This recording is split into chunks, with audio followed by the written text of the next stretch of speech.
in compagnia con Roberta Ferrarese, presidente di Lega Ambiente Adria Delta del Po, qui ospiti della Casa delle Associazioni questa sera per parlare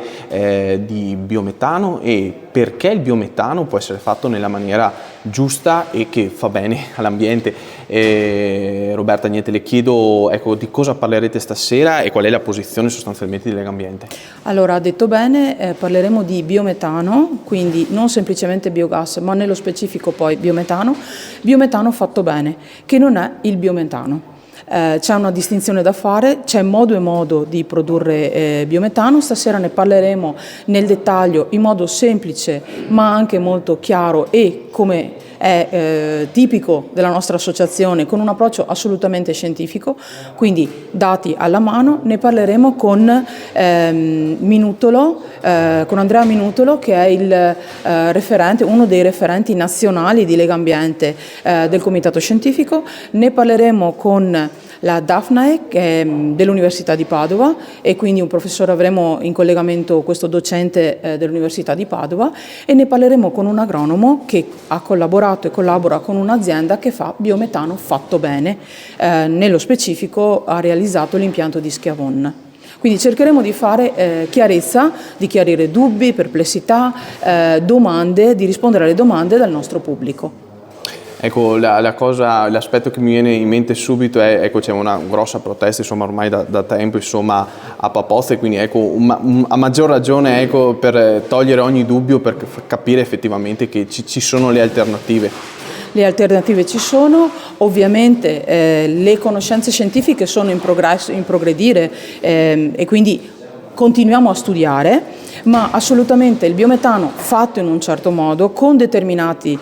criteri, non solo offre la possibilità di risolvere alcuni problemi che possono essere, per esempio, quello di smaltire i reflui animali o vegetali derivanti dalla produzione e dalla lavorazione di determinati prodotti agricoli, ma offre la possibilità di non andare a pescare su quelli che sono che è il metano e quindi risorse fossili, e sappiamo che questo è un altro grosso problema, e aggiungerei anche di limitare quelle che sono, per esempio, le dispersioni in atmosfera di anidride carbonica, di azoto, perché attraverso l'impiego di dei prodotti di questa lavorazione, in un certo modo, anche qui fatti in un certo modo secondo certi criteri, si va a concimare il terreno e quindi a rendere fertile il terreno, che può quindi produrre molto di più, ma in maniera assolutamente controllata, senza andare a incidere sulla la quantità di azoto, appunto, e di anidride carbonica in atmosfera. Quindi risolviamo più di un problema contemporaneamente.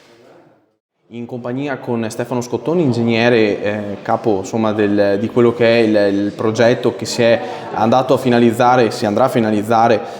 domenica 21 aprile ad Ariano Polesine di centrale biometano, se non vado errato. E niente, ingegnere, le chiedo sostanzialmente come è possibile fare biometano in maniera sana.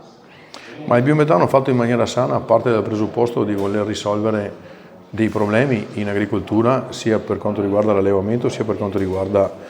la coltivazione dei terreni, con la logica di restituire all'agricoltura il digestato e con la logica di valorizzare gli effluenti zootecnici degli allevamenti. La valorizzazione prevede proprio di poter trasformare quelli che sono dei gas serra, quindi l'anidride carbonica e il metano, in rispettivamente un vettore energetico e un gas tecnico riutilizzabile, evitando delle emissioni, e il digestato che ne deriva dalla digestione anaerobica, poterlo ritornare in agricoltura come un fertilizzante di grande valore che ridona il potenziale al terreno in fase di coltivazione.